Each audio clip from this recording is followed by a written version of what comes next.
Shot कहाँ था? Shot वहीं पे मतलब है, पहले मैं ऊपर से आ रहा हूँ। शॉट कहाँ करते हैं? चल ले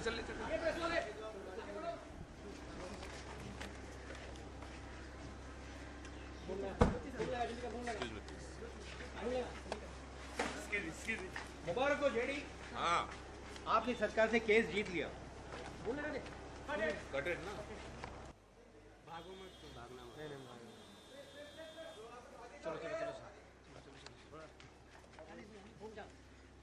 मुबारक हो जेडी, आपने सरकार से केस जीत लिया।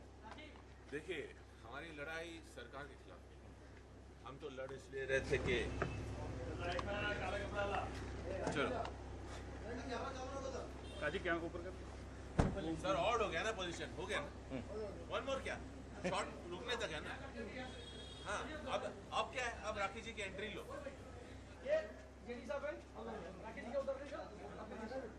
ये शॉट ओके है sir? Okay for you? Okay for you? You remember मी?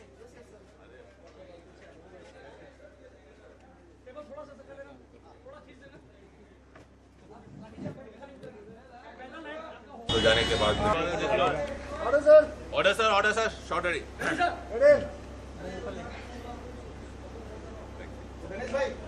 चलो भाई, ज्यादा डायरेक्शन मत करो। एक स्टेप यहाँ लो, एक स्टेप सर, एक स्टेप पीछे लेते हैं आप question. One step will come there, one step will go. Order sir, order ready sir. Rolling. मुबारक हो जेडी साहब। नहीं सर, वन सेकंड, एक स्टेप पीछे मैं लूंगा, उसके बाद आप मुबारक हो। Ready sir, order. Rakhi ji movement. हाँ, कोई इशारा कर रहा राखी को। रेडी सर, आप रेडी है sir? Order sir. Camera rolling, action. मुबारक हो जेडी साहब, आपने सरकार से केस जीत लिया। देखिए, आप लोग गलत समझते हैं। हमारी लड़ाई जो है वो सरकार के साथ बिल्कुल नहीं है। हम तो उन हजारों लड़कियों के हक के लिए लड़ रहे हैं जो डांस बार बन हुआ है, जहाँ से सर देखिए, आप लोग गलत समझते हैं। हमारी जो लड़ाई है वो सरकार से नहीं। अरे पीछे कोई पासिंग है, देखो। हम लोग तो उन हजारों लड़कियों के हक के लिए लड़ रहे हैं जो डांस बार बंद हो जाने की वजह से बेरोजगार। खड़ा है ना? Dance bar ready sir, order sir. हाथी रेडी, या डाउन, कैमरा क्लैप, एक्शन। मुबारक हो जेडी साहब, आपने सरकार से केस जीत लिया। देखिए, आप लोग गलत समझ रहे हैं।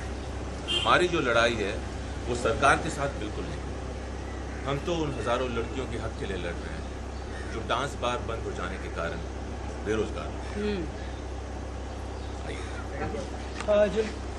ठीक है ना, तो आप लोग पीछे जाइए, पीछे फर्स्ट स्टेप लेते ही क्वेश्चन पूछिए। चलो गेट पर तुरंत आपका शुरू हो जाएगा। चलिए, रेडी। तो असल जगह पीछे होने के लिए सब रेडी रहना।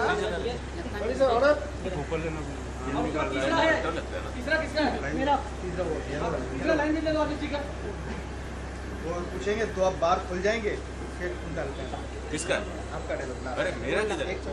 इसके बाद ये बोलो। अभी जी बोल के बढ़े, दूसरा क्वेश्चन रखी के लिए, ठीक है? हाँ। Ready sir, order sir. Sound, clap, action. Julie ji, आप जो है पहले बार बाला थी, तो क्या लगता है सुप्रीम कोर्ट का फैसला सही है? देखिए, पहले तो आप थोड़ा सा दूर रहिए, है ना, ऐसा ऊपर मत आइए, थोड़ा सा प्लीज। हाँ, स्टे अवे। देखिए, बिल्कुल हमारी जीत तो हुई है। कट। एक्शन। जूली जी, आप एक बार बाला थी, तो क्या लगता है सुप्रीम कोर्ट का फैसला सही है?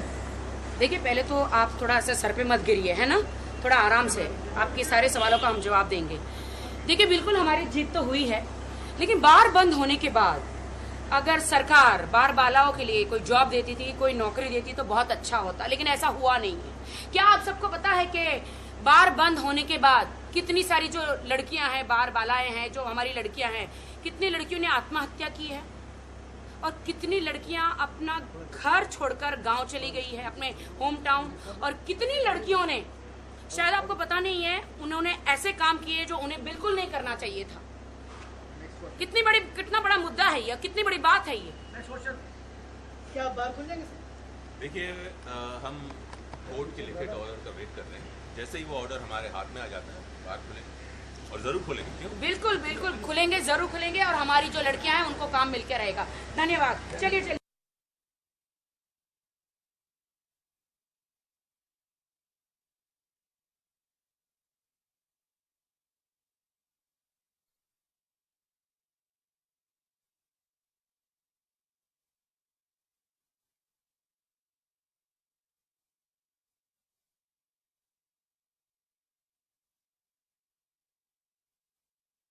पहले मुंबई कैंट डांस वाला यस सर। सब्जेक्ट हाँ, कब दिमाग में आया, क्यों? दिमाग में सब्जेक्ट देखिए, जिस समय से बार के बारे में बातचीत चल रही थी तभी से ये दिमाग में आ गया था। बार बंद कर दिया गया, तो कि बार के ऊपर पहले एक फिल्म बनी थी चांदनी बार, एंड लोगों ने पसंद किया था। लेकिन जब बार बंद हो गई उसके बाद उनकी ज़िंदगी में क्या क्या हुआ, और जब अचानक से बार खुला तो बार बंद होने और खुलने के बीच का जो दरमियान था उसको मैं चाहता था कि फिल्म में किया जाए। और बार बंद होने के कारण क्या थे, सरकार ने कुछ और कारण बताया, जो भी कुछ था, लेकिन तरन्नुम पकड़ी गई थी और तरन्नुम के बाद 93 लाख रुपए की बहुत सारी चीज़ें उसके अंदर आई थी। तो सारा कुछ इस फिल्म में आपको देखने का मौका मिलेगा। ओके सर, सब्जेक्ट बहुत ही कंट्रोवर्शियल लग रहा है, क्योंकि गवर्नमेंट भी कहीं ना कहीं बारों को बंद करने के सपोर्ट में थी, लेकिन आपने किन बारियों को चुना है? देखिए, आप जहाँ कंट्रोवर्सी होती है उसको मैं सच बोलता हूँ, और जहाँ सच होता है वो कंट्रोवर्सी होता है। तो ये फैक्ट है, सरकार ने अपना काम किया है, बार वालों ने अपना काम किया है, हम अपना काम कर रहे हैं कि जनता को सच दिखाने की कोशिश करें। तरन्नुम जी जो है काफ़ी मुख्य किरदार में है, तो उनके बारे में क्या कहना चाहेंगे, किस तरह का किरदार है उनका? तरन्नुम देखिए, अगर तरन्नुम गलत होती तो बाजिद बरी नहीं होती। तरन्नुम को गिरफ्तार भी किया गया था, उसे अरेस्ट करने के बाद सवाल जवाब भी हुए थे, कोर्ट में भी पेश किया गया था, लेकिन वो बाजिद बरी होकर आ गई, उसके खिलाफ कुछ नहीं था। तो हम नेगेटिव नहीं दिखा रहे कि तरन्नुम नेगेटिव थी या पॉजिटिव थी। सरकार का कहना था कि एक बार वाला को पकड़ने के बाद उसे पूछताछ की गई, लेकिन वो बाजिद बरी हो गई। फिल्म के से क्या मैसेज देना चाहेंगे आप ऑडियंस को? ऑडियंस को जो मैसेज देने का जो है कि मैं जब बॉम्बे शहर में आया था तो मुझे जो लगा था मुंबई के डांस वाला का मस्ती कि मुंबई की नाइट लाइफ हुआ करती थी और वो नाइट लाइफ खत्म हो गई। तो मुंबई की night life M for Mumbai, तो मतलब जो है ना इस फिल्म में एम फॉर मस्ती, यू फॉर उल्फत, एम फॉर फिर मज़ा, ए फॉर आशिक, आई फॉर इश्का। मुंबई का पूरा डेफिनेशन ये था, जहाँ पे आशिकी भी होती थी, मस्ती भी होती थी, उल्फत भी थी, मज़ा भी आता था। तो वो मज़ा जो ख़त्म हो गया, तो मुंबई की नाइट लाइफ क्या थी वो अभी हमने दिखाने की कोशिश की। अच्छा, ये फिल्म प्रो गवर्नमेंट या एंटी गवर्नमेंट? नहीं सर, ये एंटी गवर्नमेंट भी नहीं बोल सकते आप, प्रो गवर्नमेंट भी नहीं बोल सकते। सिनेमा है, हम बना रहे हैं। गवर्नमेंट हर चीज़ को अपनी नज़र से देखती है, ऑडियंस अपनी नज़र से देखती है। बट इन फेवर ऑफ बारबाला? यस, फेवर ऑफ द बारबाला। क्या आप आर पाटिल को भी दिखाएंगे, बारबालाओं को भी दिखाएंगे? डेफिनेटली दिखाएंगे, इसमें किरदार है हमारे एक पाटिल साहब का, एंड बाकी मंजीत सिंह जी जो थे उनका भी किरदार है। किरदारों के नाम अलग हो जाते हैं फिल्म के हिसाब से, कुछ सिचुएशन चेंज होती है सिनेमा के हिसाब से, क्योंकि फैक्ट दिखाने का मतलब है सावधान इंडिया। अच्छा, कितना प्रॉब्लम आप सेंसर बोर्ड से एंटिसिपेट करते हैं? सेंसर बोर्ड देखिए, अभी तक सेंसर तक हम पहुंचे नहीं हैं।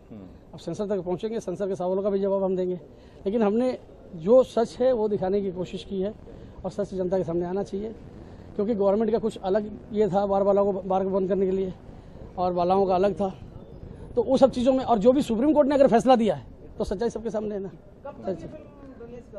देखिए, हमारी टारगेट है, दिन रात मेहनत चल रही है, पोस्ट प्रोडक्शन चालू हो चुका है, पिक्चर का लास्ट कुछ पोर्शन है वो पिक्चराइज किया जा रहा है।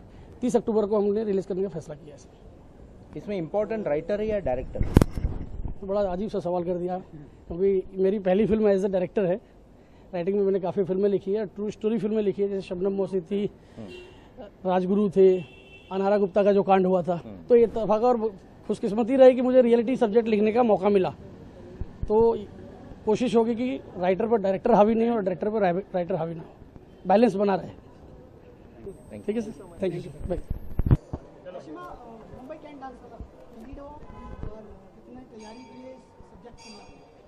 सभी को मेरा नमस्कार, मैं आशिमा शर्मा। मेरा डेब्यू मुंबई कैंट डांस वाला से आने वाला है। इस मूवी में आप लोग देखेंगे एक बार डांसर की कहानी, जैसे कि आप सुन चुके हैं स्टाम्प घोटाला तरन्नुम खान के नाम से। उस पे हम लोग एक कहानी बेस लेकर आ रहे हैं और सभी को, पूरी दुनिया को इस चीज़ में सच्चाई बताना चाहते हैं कि बार डांसर्स की ज़िंदगी होती क्या है।